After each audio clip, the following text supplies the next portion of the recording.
Introduction. Welcome to the United Nations Police English Language Assessment. This assessment consists of two parts, the reading comprehension and the audio comprehension. The instructions to both parts will be clearly explained before we commence. The use of any computer devices, microphones, books, external notes, or assistance from others is not permitted. We expect full compliance and good conduct during this test. Any candidates who fail to observe appropriate conduct will be excluded from the assessment process, and the incident will be communicated in writing to the authorities of the member state concerned and to the SAAT coordinator in the UN Police Division. Part 1 is the reading comprehension. You will be given a mission-related story with a question and answer sheet which contains 10 questions related to the key facts of the story. You will also be given a blank sheet of paper for your note-taking. Any notes that you take on the blank sheet you are allowed to keep throughout the exam. Read the text very carefully. You may write on the test as you wish. You will not be graded for any marking made on the test itself, only on the question and answer sheet. After reading the test, answer the 10 questions on the question and answer sheet.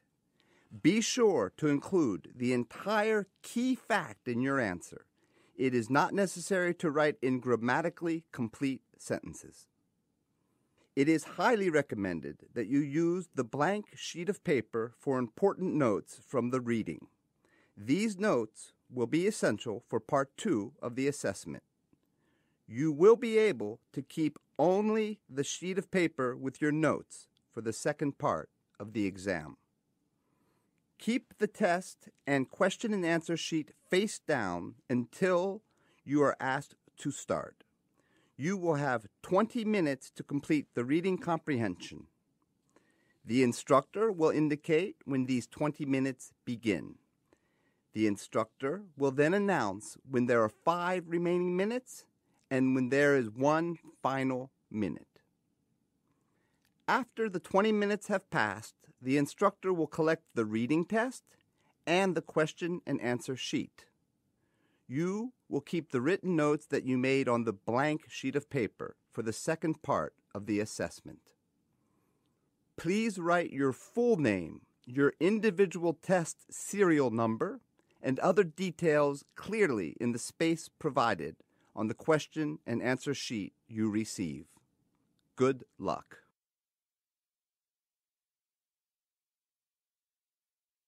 Introduction. This is the second section of the UNPOL Combined Language Assessment. It is divided into 2 parts. In the first part, you will hear one person describing the mission-related topic you have just read about in the reading comprehension. It will be introduced as the narrative. In the second part, you will hear a conversation between 2 people who are discussing the same mission-related topic. It will be introduced as the dialogue. Please be reminded that the use of any computer devices, microphones, books, external notes, or assistance from others is not permitted. Candidates who fail to observe appropriate conduct during this test will be excluded from the assessment process. Such actions will be duly noted and communicated in writing to the authorities of the member state concerned and to the SAAT coordinator in the UN Police Division. You will be given a report writing form and another blank sheet of paper. Take careful notes on the blank sheet of paper of both the narrative and the dialogue. Pay attention to the important facts and key information. You will hear the recording only one time. Once the narrative and dialogue are finished, you will be asked to use your notes from both the reading and the audio parts to write down your own complete police report. You will have 30 minutes to complete your police report. The instructor will indicate when these 30 minutes begin. The instructor will then announce when there are 5 minutes remaining and when there is 1 final minute.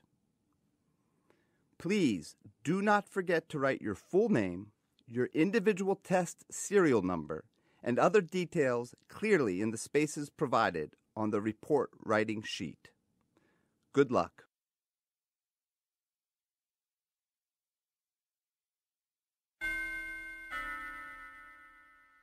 Narrative. Following the Peachenville homicide, Michael Madison, 35 years, was arrested on Saturday, 20th of July 2013, after 3 female bodies were found nearby the apartment block where he lived. Madison was located in his mother's home at the corner of E. 197th Street and St. Martin Boulevard in Peachenville near the Saint-Soleil border.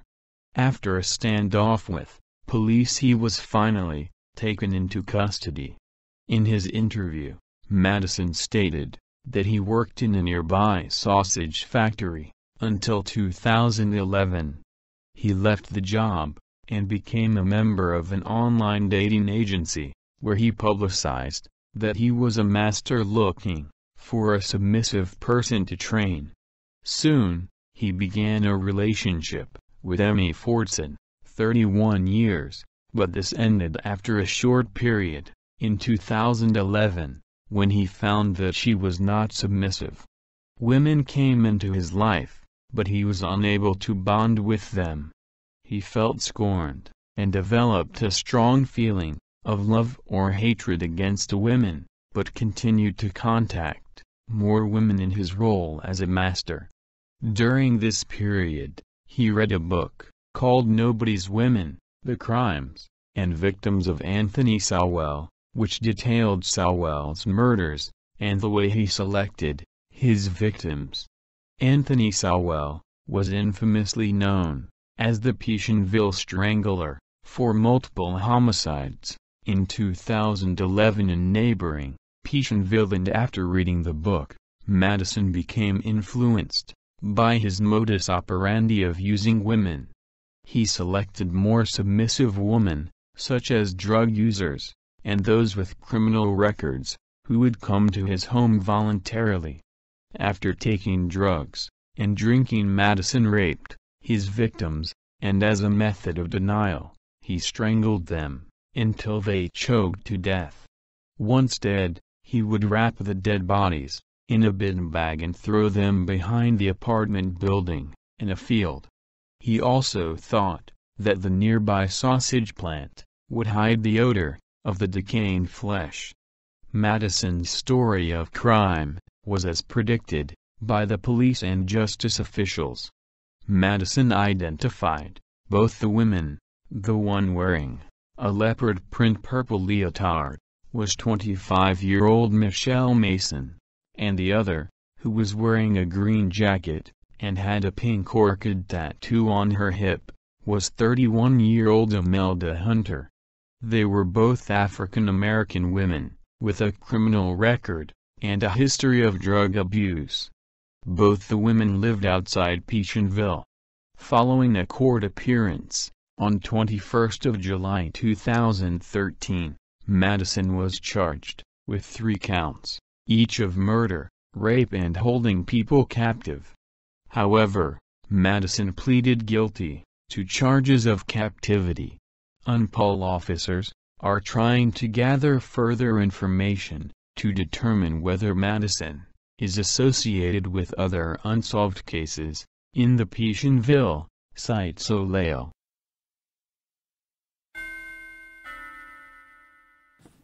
Dialogue. Police officer, state your name and date of birth for our reference. Michael Madison. My name is Michael Madison. I was born on 4th of February 1978. Police officer, do you know the reason why you are here. Michael Madison, I know. I have been arrested for the series of homicides in Petionville, the killing of 3 women within a 6 to 10 day period. Police officer, where do you live? Do you have any family members living with you? Michael Madison, I live at my mother's house, located at the corner of E. 197th Street and St. Martin Boulevard in Petionville, near the Site Soleil border. I live alone now. My mother had not been around for the past 3 months. She has gone on a tour to USA. Police officer, Paul, Carla Reese, why did not you surrender when you were asked to? Michael Madison, I was afraid, since I am a registered sex offender with the police. Before I could find a escape route, I was caught. Police officer, Paul, Carla Reese, do you have a job? Michael Madison, well, I worked in a sausage factory, located near my apartment, until 2011, but I left that job, and became a member of an online dating service, so now, I am a trainer for submissive people. Police officer, Paul, Carla Reese, are you in relationship with anyone? Michael Madison, no, not now. I had a relationship with a lady named Emmy Fortson, 31 years old. But that did not last long, since was not submissive. We broke up in 2011. She was not the type of person that I wanted. On many occasions, I felt scorned by women, and I started developing a feeling of love or hatred towards them. I just liked to use them and throw them. Police officer, Paul, Carla Reese, what actually led you to commit the series of homicides? Michael Madison, I had already started hating women.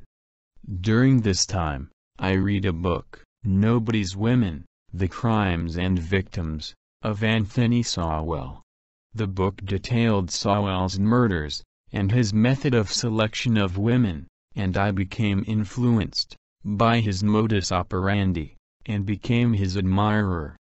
Although Anthony Sowell is infamously known as the Petionville Strangler for multiple homicides, I followed his path. Police officer, Paul, Carla Reese, how did you select the women and make them subject to your hatred? Michael Madison, I chose women from the drug users and those with criminal records.